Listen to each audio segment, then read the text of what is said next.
napakalalim hindi lamang sa dugo nila. Ano ba, BBM? Bakit ba ayaw mo talagang paimbestigay ang pinsan mo? May partida ka ba? May partida ka ba, BBM? Sino? Ilabas mo na. You came out. Sabi mo, ikaw ang nag-discover ng mga flood control. That's not true.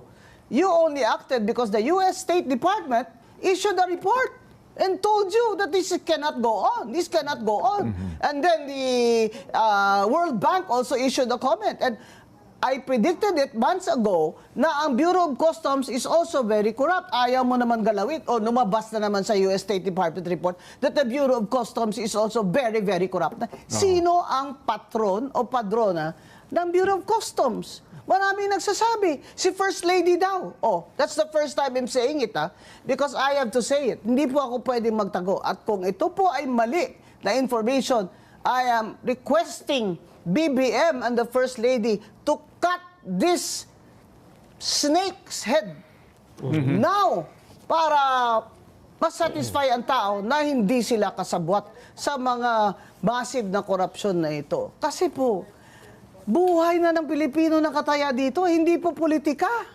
Dati po, sasabihin ng tao, maski sino naman ang upo dyan, parehas lang sila magnanakaw. Ngayon, nakaranas ka ba ng gutom na ganito? Tanungin mo pamilya mo. Mag-graduate yung mga anak mo? Akala mo, may trabaho pa? Wala nang trabaho. Akala mo, kahit ka ng kayod ngayon para mapatapos mo yung anak mo? Pagka-graduate, maahon ka? Wala nang trabaho. Another 3 years, wala nang trabaho. Foreign direct investment, minus 40.5%. Wala na.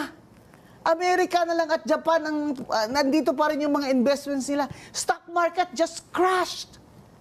Ilang taon na ako, mula bago abogado ko, bumibili ng stocks, ipon. Ngayon na ako nakakita at nakaramdam ng lugi na ganito. Less than 6,000 points. Ang bagsak ng stock market. Sino ang mag-i-invest sa Pilipinas kung ganito? Ang korupsyon ng BBM administration, ito ang sanhi lahat ng kahirapan nating mga Pilipino.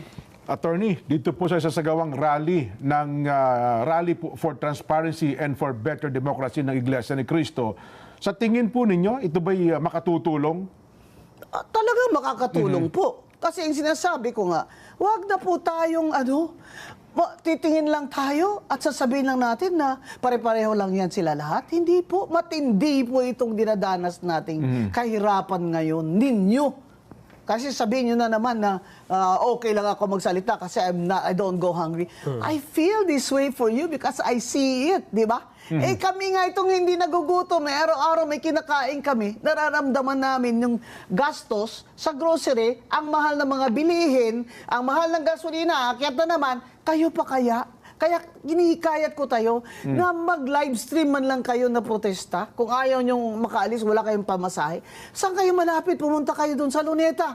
Malapit, punta kayo doon, 16, 17, 18. Sa EDSA, kung malapit kayo doon. O kung kaliwa kayo, sige, doon kayo sa kaliwa, sa Mindiola kayo. Bahala na kayo kung kakamping kayo, kahit anong kulay nyo.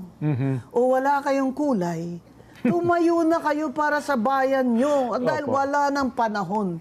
Wala ng panahon. Kailangan alam ng buong mundo at ni BBM at ng First Lady na ayaw na natin ng ganitong sitwasyon at kahirapan ng ating bansa dahil sa korupsyon. Kailangan po talaga iparinig natin sa kanila. Kasi parang si BBM, hindi niya na-feel Pansin nyo, parang kakaway-kaway po siya sa Cebu ba?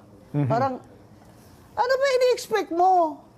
At, mamahalin ka ng tao, yayakapin ka, ay, BBM, we love you. Tingnan mo nangyari sa'yo sa Cebu. Parang ang tingin ng tao sa'yo, nakakadiri ka. Punta-punta ka pa dito. Bahaan na kami, nangamatay na kami dito. Padalan mo lang kami dito ng 5,000 pang tayo ng bahay namin. Alam mo, kami mga Bisaya ba? We are sick and tired of being treated like we are poor, we are second-class, third-class citizens of this country. Dinagdagan mo pa. Attorney. BBM, talaga, kung babawi ako sa sunod na eleksyon, mga Bisaya dyan, kakampanyahan ko talaga against your candidate. Attorney, kahit